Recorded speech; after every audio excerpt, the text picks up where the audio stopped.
et bonjour, bonsoir chez vous en Afrique, en Asie, en Amérique, en Europe et partout dans le monde. Bienvenue sur votre chaîne, notre chaîne en Afrique et en diaspora. Aujourd'hui, on va faire un tour du côté de la Syrie. Si vous êtes intéressé à la géopolitique, à la politique en général, je pense que vous êtes au parfum. Bachar al-Assad vient donc de tomber, vient d'être dépossédé du pouvoir et à la dernière nouvelle, on pense qu'il est en exil en Russie. Eh bien, la guerre en Syrie a commencé il y a peut-être plus d'une dizaine d'années maintenant. Vous savez, depuis le mandat de Barack Obama, qui était arrivé au pouvoir donc en 2008 et qui a fait 8 ans de pouvoir. Et je pense que c'est à partir du deuxième mandat de Barack Obama que tout est parti en feu.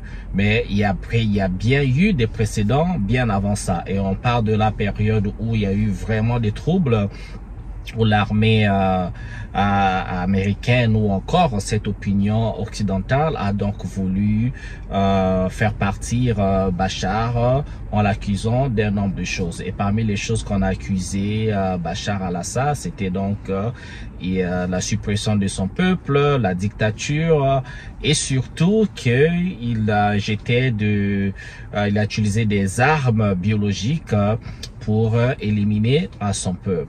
Ben, vous savez, hein, quand l'Occident parle, on sait parfois de quoi il s'agit. Et si vous vous rappelez l'épisode de l'Irak avec Saddam Hussein, qui avait été accusé de posséder des armes de destruction massive.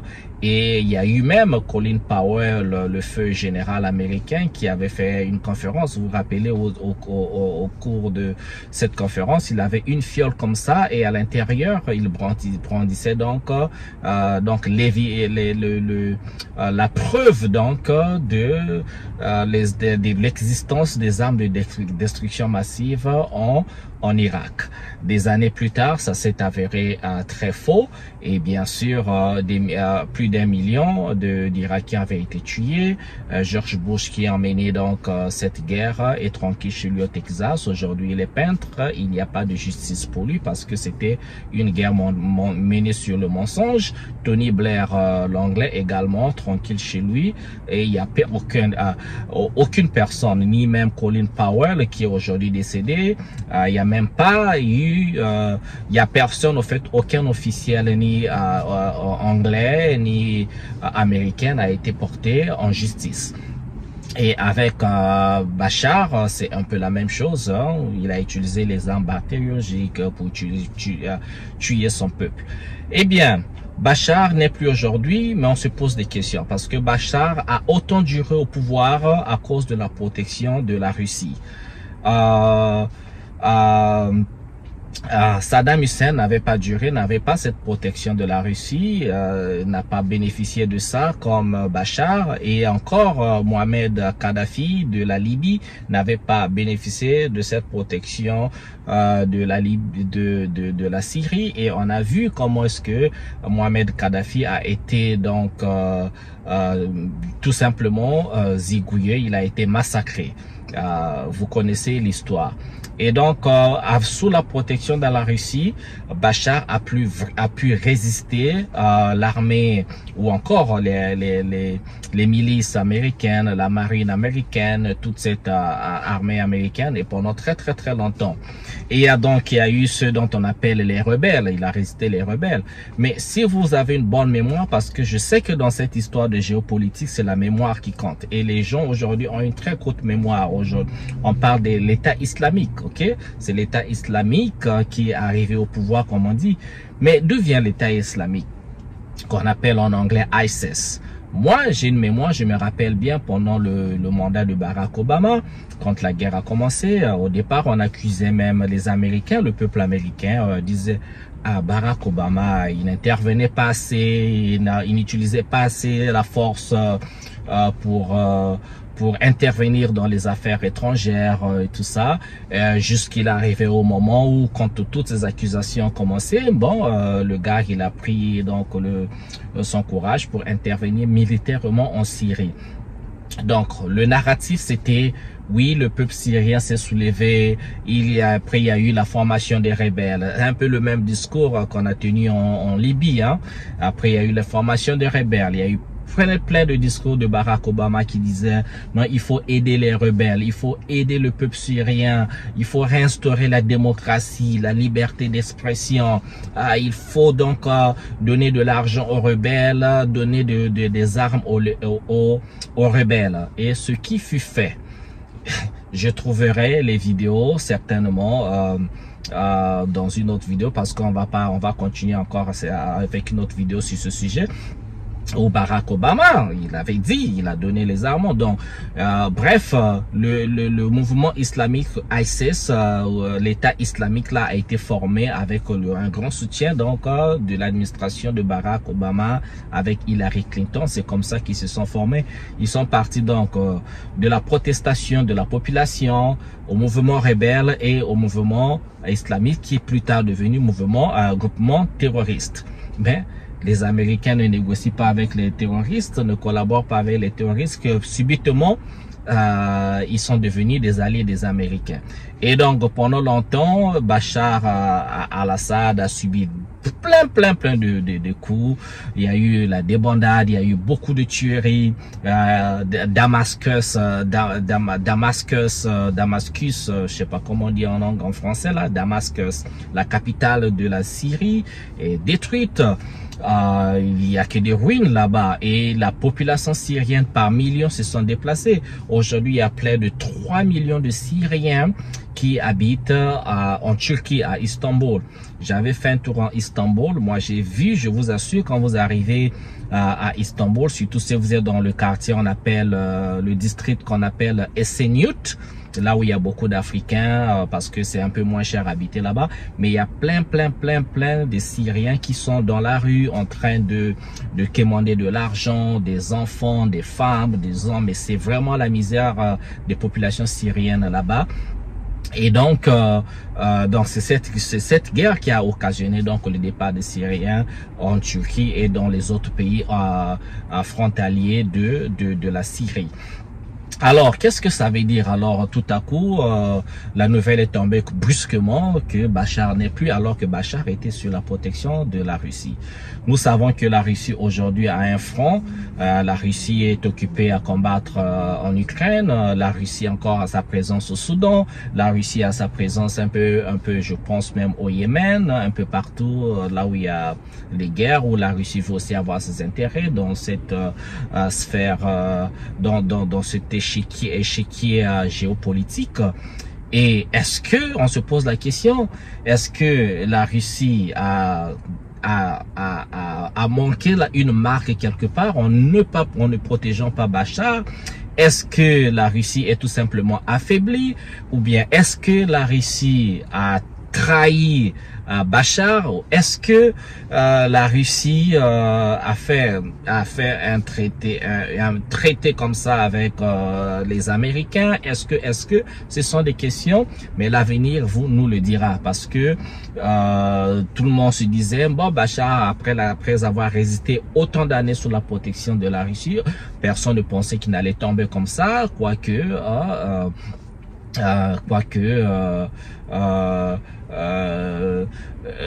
il y avait la présence aussi américaine qui est là. Bon, maintenant on se dit, si ça s'est avéré que la Russie n'a pas pu protéger Bachar, qu'est-ce que ça voudrait en fait dire? Est-ce que la Russie est faible? Est-ce que la Russie est traître?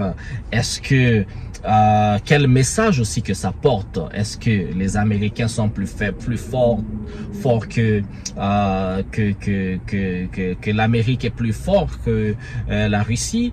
Est-ce que la CIA est plus le service secret américain? Est-ce que est plus leur intelligence? Est-ce que cette organisation d'intelligence est plus forte que le KGB ou encore l'intelligence russe. Est-ce que ce sont des questions? Est-ce que c'est une victoire? On peut dire que c'est une victoire des Américains, une victoire stratégique des Américains sur la Russie. Point d'interrogation. Mais on doit aussi noter, les Russes sont encore présents sur le territoire syrien. Il y a encore les militaires russes, il y a encore une unité d'armement russe en Syrie. Bon, maintenant qu'on a posé ces questions, encore l'avenir nous dira raison sur est-ce que c'est une défaite pour la Russie, une défaite stratégique, une défaite géopolitique, parce que nous savons que les Américains ne font pas des guerres pour la charité. Tout se résume sur le pétrole. On a vu avec la Libye, les populations qui devaient être protégées, une fois Kadhafi mort, c'est le chaos en Libye. Et les Américains se sont servis de l'or de Kadhafi, faut pas dire Kadhafi, des Libyens, des populations. Et encore le pétrole libyen est sous le contrôle des Américains. Aujourd'hui, qu'est-ce qu'on voit avec la Syrie? Ipso facto, le pétrole syrien tombe dans les mains des Américains, qui d'abord étaient déjà là, parce que les Américains ont une base militaire, ou même plusieurs bases militaires en Syrie. La Russie également a une base militaire en Syrie. Alors, est-ce que c'est les Américains qui vont se partager le pétrole ou les richesses syriennes avec la Russie? Ou bien c'est les Américains qui vont assurer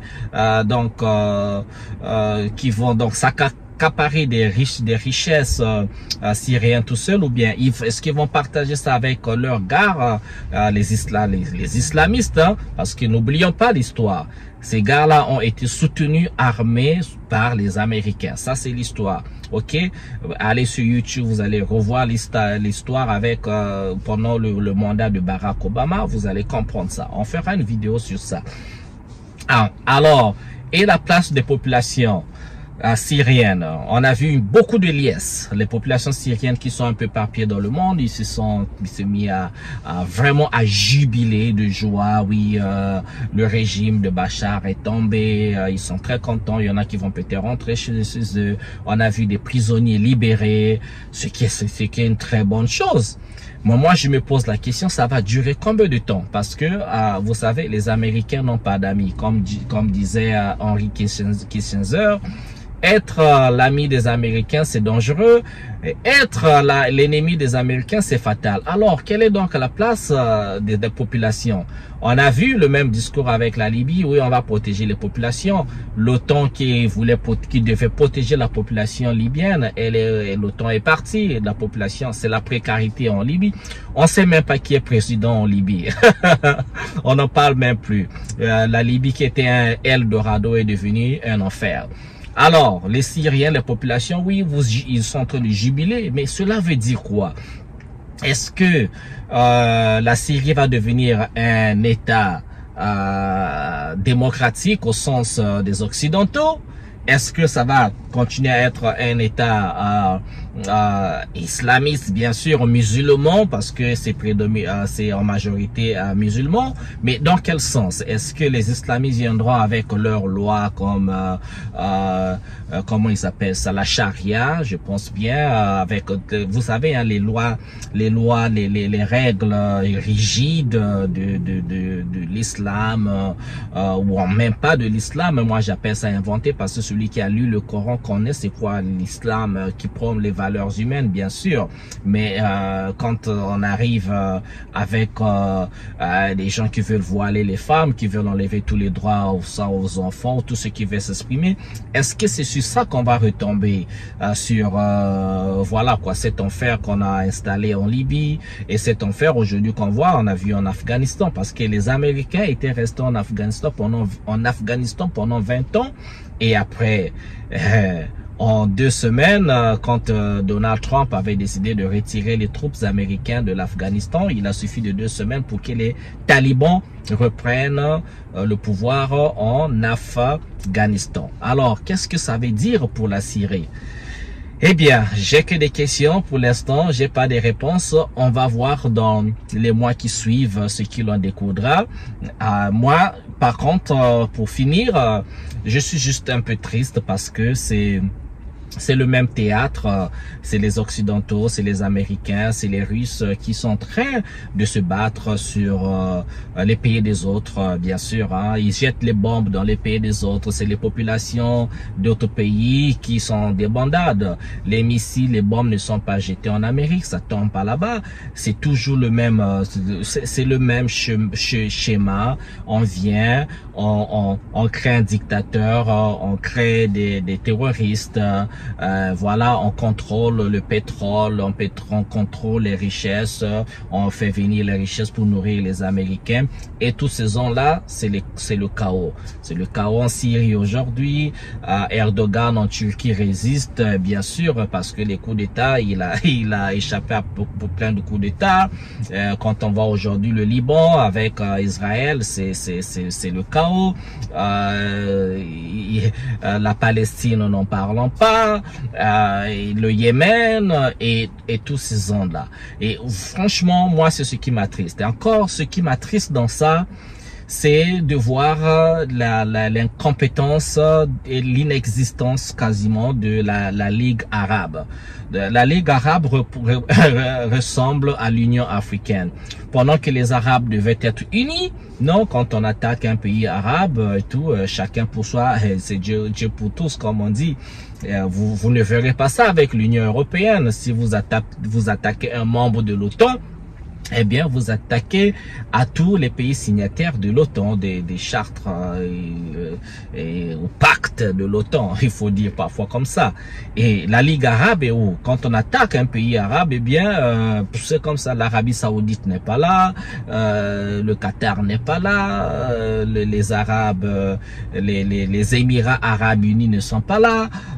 Voilà quoi, chacun pour selon les intérêts, mais c'est pas une ligue, c'est pas une union qui n'existe pas, sinon les Occidentaux, de ce quoi les Américains utilisent leurs terres comme un paillasson. Ils viennent, ils font ce qu'ils veulent, ils prennent les richesses, c'est eux qui décident sur les richesses, sur le pétrole. Aujourd'hui, ils se cachent même pas. Et c'est ça qui m'attriste le plus. Y aura-t-il la paix là-bas? Peut-être que le jour que le pétrole va tarir, peut-être que le jour qu'il y aura plus d'or, il y aura plus de richesse là-bas, qu'il y aura la paix. Et c'est le même scénario qu'on voit dans certains pays africains. On le voit dans le Sahel, on le voit un peu partout. Ça revient toujours aux mêmes choses avec les mêmes gens. On reviendra sur une autre vidéo, ça c'est une première partie, on reviendra sur ça pour analyser un peu les Américains qui sont impliqués partout dans le monde, ce que c'est quoi cette nation impérialiste, c'est quoi le but en fait, c'est quoi en fait, qu'est-ce qui ne va pas avec les États-Unis d'Amérique, je sais pas, mais on reviendra pour une autre vidéo. Pour l'instant, c'est une question, c'est des questions sur la chute, la signification de Bachar al-Assad par rapport à sa protection avec la Russie et par rapport aussi, il faut le mentionner, par rapport aux BRICS, dont la Russie fait partie, la Chine et aussi à l'Afrique du Sud et tous les pays qui veulent faire partie des BRICS. Est-ce que ça lance un message que c'est pas parce que vous êtes sous la protection de la Russie que vous restez éternel? Est-ce que vous restez protégé plutôt, hein, de manière permanente? Est-ce que ça lance pas un message que des pays surtout africains, même si vous êtes amis avec la Russie, vous êtes sous la protection de la Russie, est-ce que vous devez pas vous faire des efforts de vous dire que votre protection ne viendra que de vous-même? Pour les Africains, oui, on a besoin des armes, mais peut-être qu'il est temps d'utiliser la sorcellerie des ancêtres pour protéger l'Afrique. Voilà, j'ai fini sur cette note.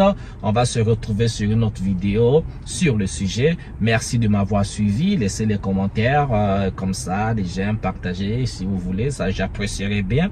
Mais je vous souhaite bien le bonheur chez vous. Allez, à la prochaine. Ciao, ciao.